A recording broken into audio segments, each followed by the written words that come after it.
Seas by Jules Verne. Second Part, Chapter 12. Sperm Whales and Baleen Whales. During the night of March 13th to 14th, the Nautilus resumed its southward heading. Once it was abreast of Cape Horn, I thought it would strike west of the Cape, make for the Pacific seas, and complete its tour of the world. It did nothing of the sort, and kept moving toward the southernmost regions. So where was it bound? The Pole? That was insanity. I was beginning to think that the captain's recklessness more than justified Ned Land's worst fears.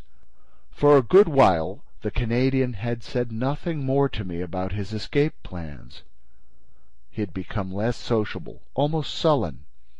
I could see how heavily this protracted imprisonment was weighing on him. I could feel the anger building in him.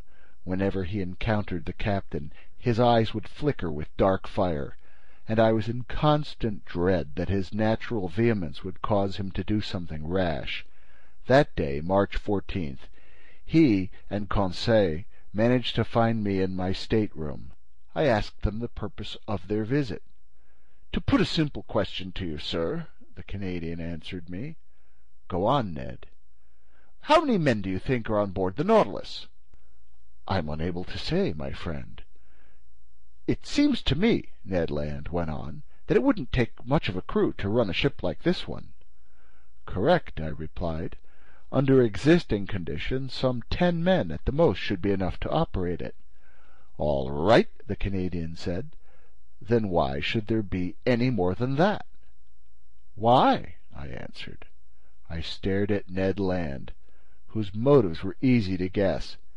"Because," I said, "if I can trust my hunches, if I truly understand the captain's way of life, his Nautilus isn't simply a ship. It's meant to be a refuge for people like its commander, people who have severed all ties with the shore." "Perhaps," Conseil said. "But in a nutshell, the Nautilus can only hold a certain number of men. So couldn't Master estimate their maximum?" "How, Conseil?" "By calculating it. Master is familiar with the ship's capacity, hence the amount of air it contains. On the other hand, Master knows how much air each man consumes in the act of breathing, and he can compare this data with the fact that the Nautilus must rise to the surface every 24 hours. Conseil didn't finish his sentence, but I could easily see what he was driving at. "I follow you," I said, "but while they're simple to do, such calculations can give only a very uncertain figure." "No problem," the Canadian went on insistently. "Then here's how to calculate it," I replied. "In 1 hour each man consumes the oxygen contained in 100 liters of air. Hence, during 24 hours, the oxygen contained in 2,400 liters. Therefore, we must look for the multiple of 2,400 liters of air that gives us the amount found in the Nautilus." "Precisely," Conseil said. "Now then," I went on, "the Nautilus's capacity is 1,500 metric tons, and that of a ton is 1,000 liters. So the Nautilus holds 1,500,000 liters of air, which, divided by 2,400, I did a quick pencil calculation, gives us the quotient of 625, which is tantamount to saying that the air contained in the Nautilus would be exactly enough for 625 men over 24 hours. 625! Ned repeated.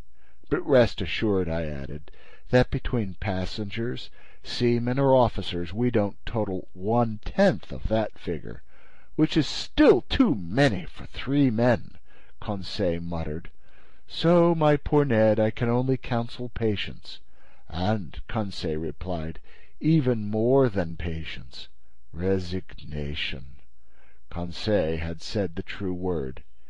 "Even so," he went on, "Captain Nemo can't go south forever. He'll surely have to stop, if only at the Ice Bank, and he'll return to the seas of civilization. Then it will be time to resume Ned Land's plans."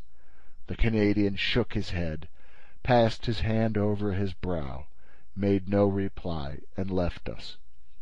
"With Master's permission, I'll make an observation to him," Conseil then told me. "Our poor Ned broods about all the things he can't have.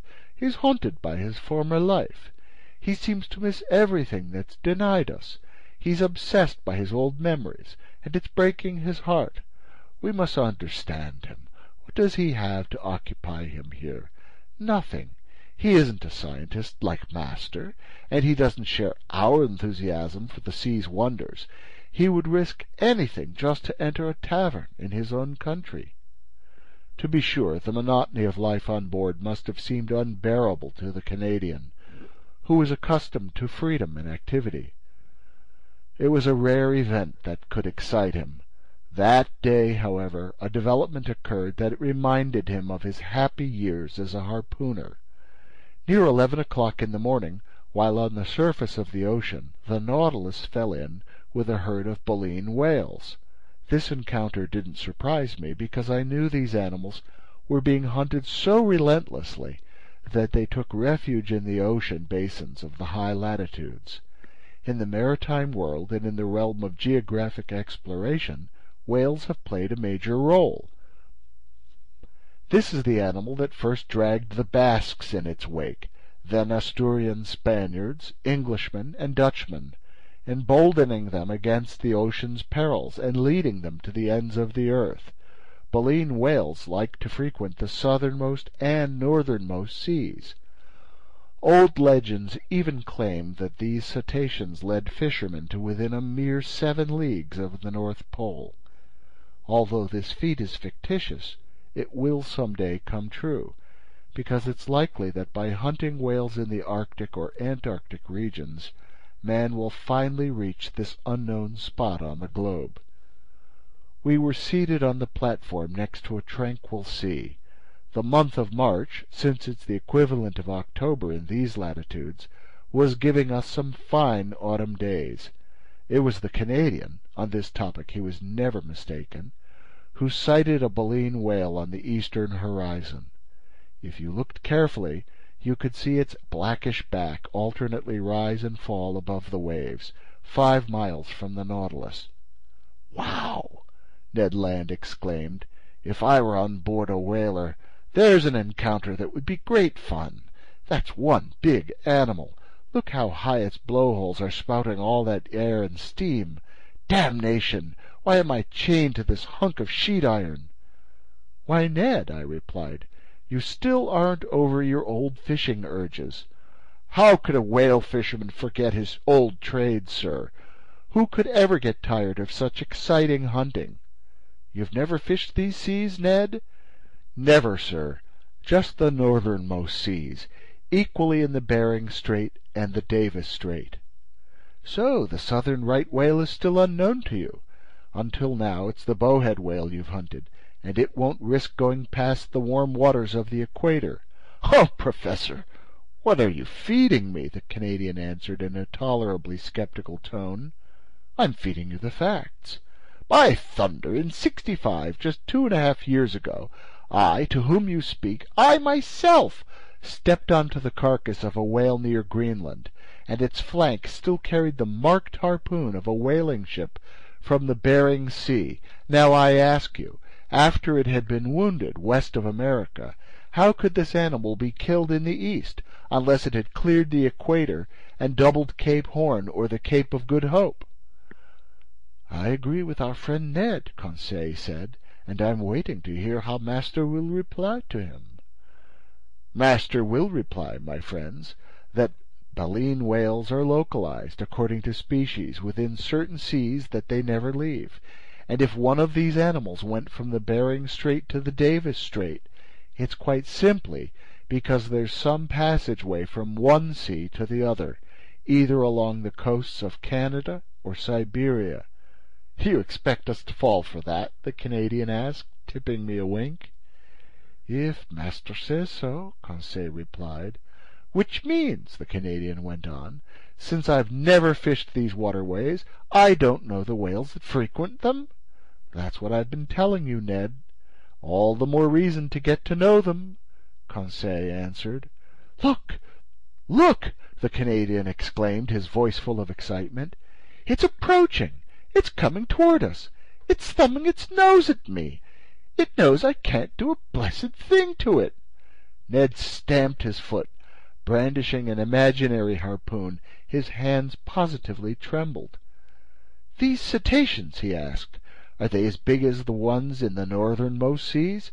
"Pretty nearly, Ned, because I've seen big baleen whales, sir, whales measuring up to 100 feet long. I've even heard that those rorqual whales off the Aleutian Islands sometimes get over 150 feet. "That strikes me as exaggerated," I replied. "Those animals are only members of the genus Balænoptera furnished with dorsal fins. And like sperm whales, they're generally smaller than the bowhead whale." "Oh!" exclaimed the Canadian, whose eyes hadn't left the ocean. "It's getting closer. It's coming into the Nautilus's waters." Then, going on with his conversation, "You talk about sperm whales," he said, "as if they were little beasts. But there are stories of gigantic sperm whales. They're shrewd cetaceans. I hear that some will cover themselves with algae and fucus plants. People mistake them for islets. They pitch camp on top, make themselves at home, light a fire—" "Build houses," Conseil said. "Yes, funny man," Ned Land replied. "Then one fine day the animal dives and drags all its occupants down into the depths." "Like in the voyages of Sinbad the Sailor," I answered, laughing. "Oh, Mr. Land, you're addicted to tall tales. What sperm whales you're handing us! I hope you don't really believe in them." "Mr. Naturalist," the Canadian replied in all seriousness, "when it comes to whales, you can believe anything. Look at that one move! Look at it stealing away! People claim these animals can circle around the world in just 15 days." "I don't say nay. But what you undoubtedly don't know, Professor Aronnax, is that at the beginning of the world whales traveled even quicker." "Oh, really, Ned? And why so?" "Because in those days their tails moved side to side, like those on fish. In other words, their tails were straight up, thrashing the water from left to right, right to left. But spotting that they swam too fast, our Creator twisted their tails, and ever since they've been thrashing the waves up and down at the expense of their speed." "Fine, Ned," I said, then resurrected one of the Canadian's expressions. "You expect us to fall for that?" "Not too terribly," Ned Land replied, "and no more than if I told you there are whales that are 300 feet long and weigh 1,000,000 pounds." "That's indeed considerable," I said, "but you must admit that certain cetaceans do grow to significant size, since they're said to supply as much as 120 metric tons of oil." "That I've seen," the Canadian said. "I can easily believe it, Ned, just as I can believe that certain baleen whales equal 100 elephants in bulk. Imagine the impact of such a mass if it were launched at full speed." "Is it true," Conseil asked, "that they can sink ships?" "Ships? I doubt it," I replied. "However, they say that in 1820, right in these southern seas, a baleen whale rushed at the Essex and pushed it backward at a speed of 4 meters per second. Its stern was flooded, and the Essex went down fast." Ned looked at me with a bantering expression. "Speaking for myself," he said, "I once got walloped by a whale's tail, in my longboat, needless to say. My companions and I were launched to an altitude of 6 meters, but next to the professor's whale, mine was just a baby." "Do these animals live a long time?" Conseil asked. 1,000 years, the Canadian replied without hesitation. "And how, Ned," I asked, "do you know that's so?" "Well, because people say so." "And why do people say so?" "Because people know so." "No, Ned, people don't know so. They suppose so. And here's the logic with which they back up their beliefs.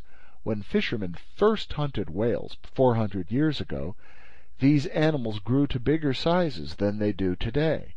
Reasonably enough, it's assumed that today's whales are smaller because they haven't had time to reach their full growth. That's why the Count de Buffon's encyclopedia says that cetaceans can live, and even must live, for 1,000 years. You understand?" Ned Land didn't understand. He no longer even heard me. That baleen whale kept coming closer. His eyes devoured it. "Oh!" he exclaimed.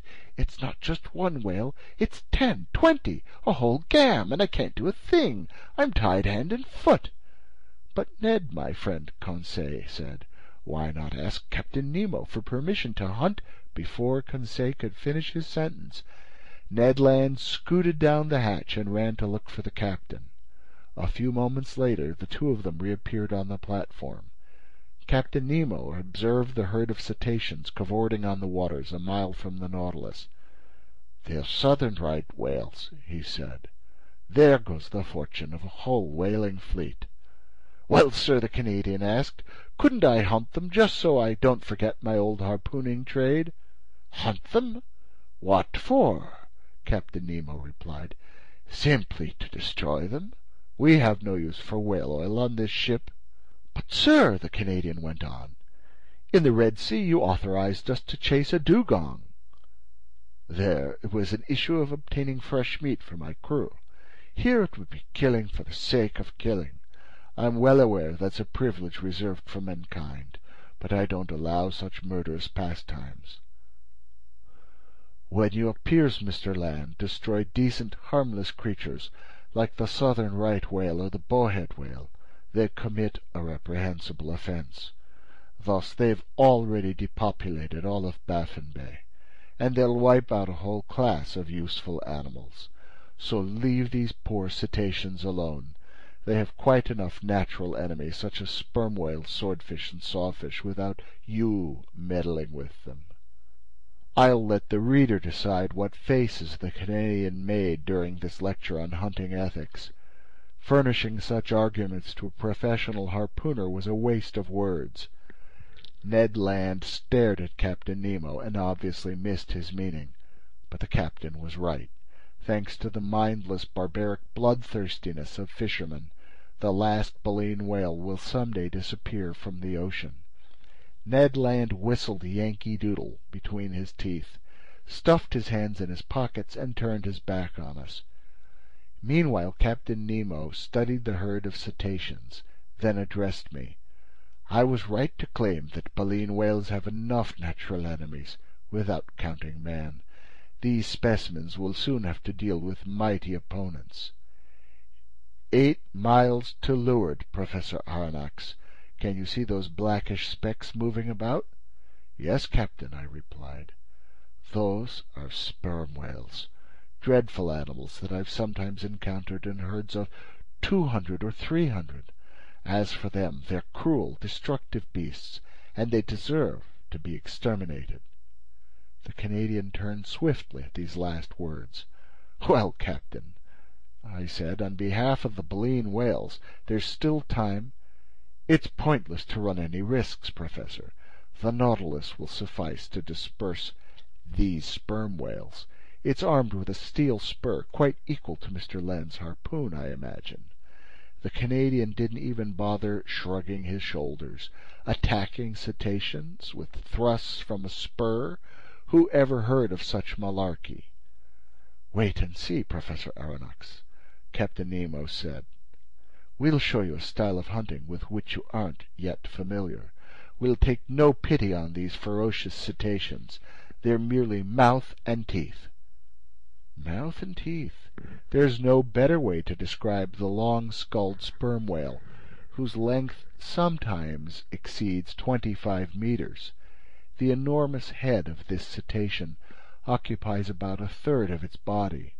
Better armed than a baleen whale, whose upper jaw is adorned solely with whalebone, the sperm whale is equipped with 25 huge teeth that are 20 centimeters high, have cylindrical conical summits, and weigh 2 pounds each. In the top part of this enormous head, inside big cavities separated by cartilage, you'll find 300 to 400 kilograms of that valuable oil called spermaceti. The sperm whale is an awkward animal, more tadpole than fish, as Professor Fredo has noted.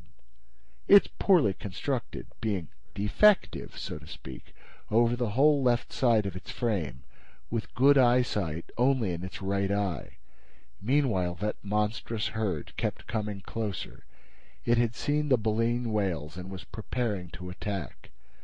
You could tell in advance that the sperm whales would be victorious, not only because they were better built for fighting than their harmless adversaries, but also because they could stay longer under water before returning to breathe at the surface.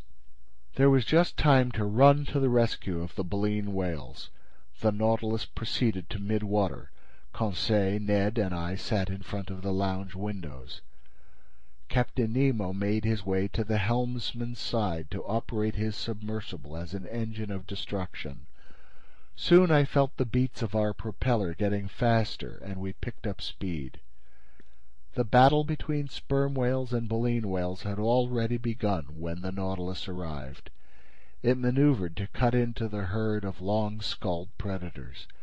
At first the latter showed little concern at the sight of this new monster meddling in the battle, but they soon had to sidestep its thrusts. What a struggle!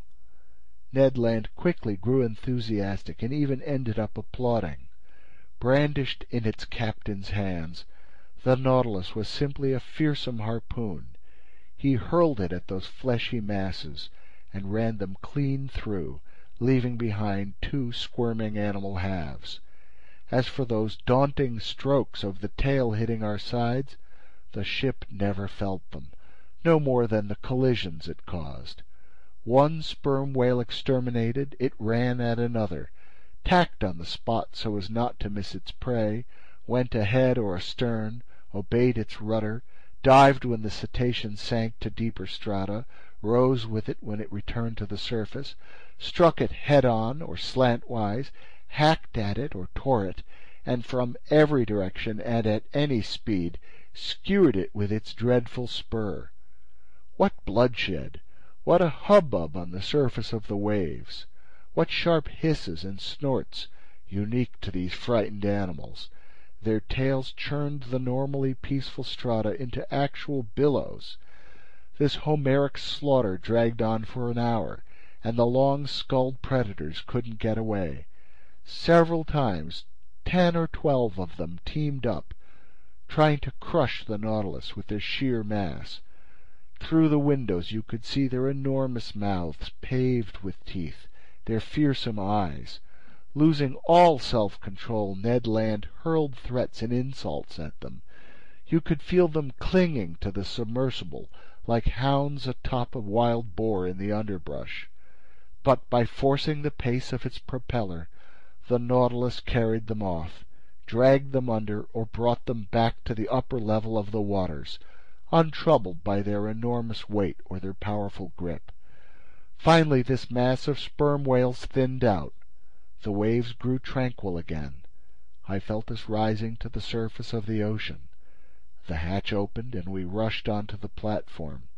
The sea was covered with mutilated corpses. A fearsome explosion couldn't have slashed, torn, or shredded these fleshy masses with greater violence. We were floating in the midst of gigantic bodies, bluish on the back, whitish on the belly, and all deformed by enormous protuberances. A few frightened sperm whales were fleeing toward the horizon. The waves were dyed red over an area of several miles, and the Nautilus was floating in the middle of a sea of blood. Captain Nemo rejoined us. "Well, Mr. Land?" he said. "Well, sir," replied the Canadian, whose enthusiasm had subsided, "it's a dreadful sight, for sure, but I am a hunter, not a butcher, and this is plain butchery." "It was a slaughter of destructive animals," the captain replied, "and the Nautilus is no butcher-knife." "I prefer my harpoon," the Canadian answered. "To each his own," the captain replied, staring intently at Ned Land. I was in dread the latter would give way to some violent outburst that might have had deplorable consequences, but his anger was diverted by the sight of a baleen whale that the Nautilus had pulled alongside of just then. This animal had been unable to escape the teeth of those sperm whales. I recognized the southern right whale, its head squat, its body dark all over. Anatomically, it's distinguished from the white whale and the black right whale by the fusion of its 7 cervical vertebrae, and it numbers 2 more ribs than its relatives. Floating on its side, its belly riddled with bites, the poor cetacean was dead.